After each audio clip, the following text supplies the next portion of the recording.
So this is the hidden truth about the war. And this is where his trail ends as well. The impact of the 7 nuclear detonations on the world's psyche was great. Those who witnessed the carnage went on to organize a global arms reduction.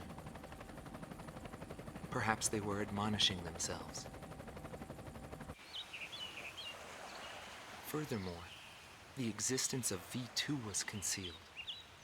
The events that occurred after the war faded from people's memories, and these men were also sealed away from history. Maybe this was one path to achieve peace. And here the curtain falls on this story. However, that does not mean their own stories came to an end.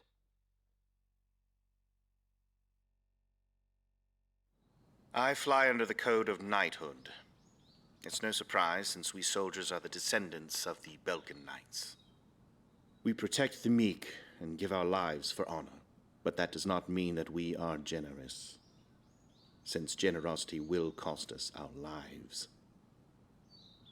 If the pilot survived to the end of the war, he must have carried out these rules. I bailed out and landed here. The captain was gone. I've lived a comfortable life since then, and I probably have him to thank for that.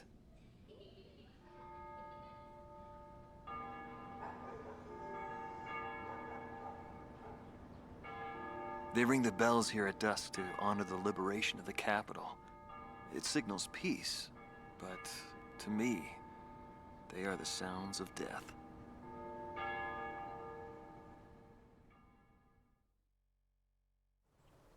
Hatred cannot be the only motivation for war. It only brings about more pointless deaths.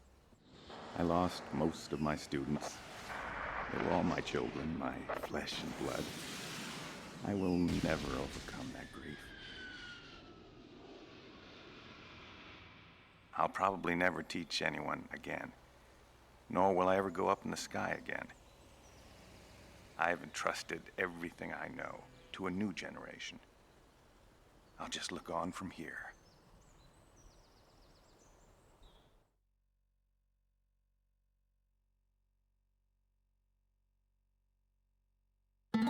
Marcela Vasquez, the Espada team's number 2 and former member of the Sapan Air Force, 9th Air and Land Division, 11th Tactical Fighter Squadron. She is thought to be a survivor of the coup d'etat squadron. She currently earns a living as a dancer. If the Demon Lord hadn't appeared, our lives might have been different. For me, it wasn't about flying or ideals. Most of all, it was about him, my flight lead. Our mission was to escort the heavy command cruiser that was to act as transportation for the organization. And the Demon Lord appeared, as if to block our path. I will never forget his overwhelming power.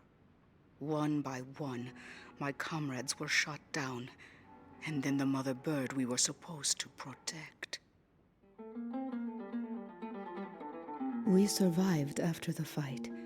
We left our organization and returned to the ground together. But those whose hearts are in the sky will always return to the sky. He was one of them, and so he left, even though his wounds had yet to heal, and he died there, never to return to me. But I don't blame anyone. The regret and suffering that remained after that battle were also what he had given me. They're among the precious few things he left behind.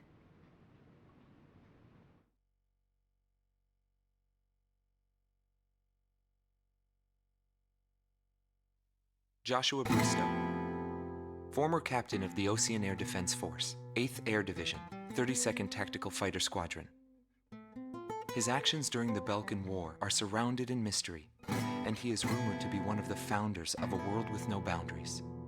His whereabouts were unknown after the decisive Battle of Valdreich, But several years later, he resurfaced as a leader of a terrorist organization.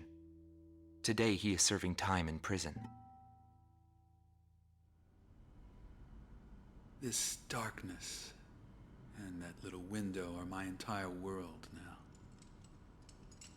I'm actually rather fond of it. The darkness envelops me in a borderless world, a world with no boundaries.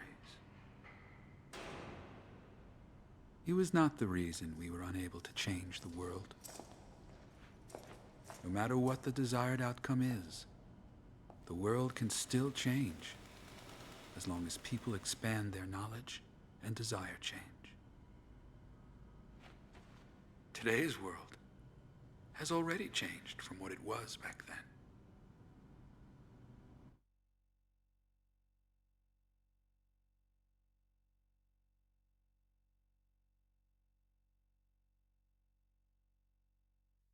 Larry Falk, also known as Solo Wing Pixy.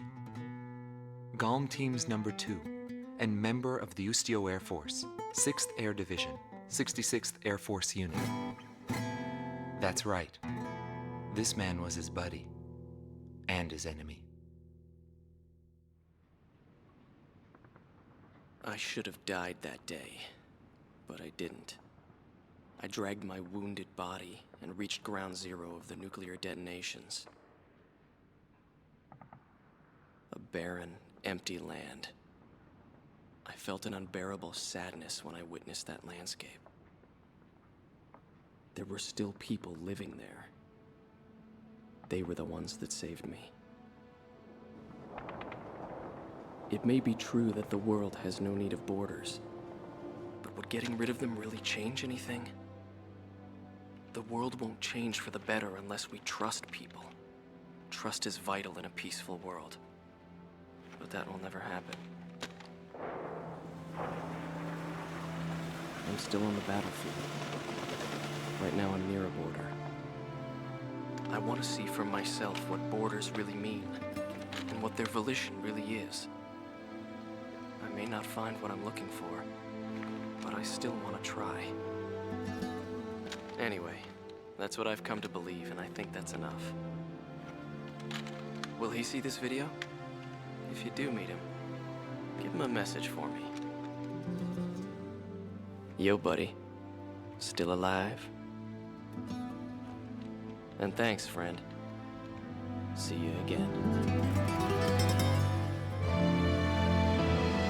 The Demon Lord of the Round Table. A warrior who soared through the Belkan War, inspiring both fear and admiration. His presence filled the skies for but a few short months before he disappeared. Apart from that, nothing is known about him. I was never able to find out what kind of a person he really was.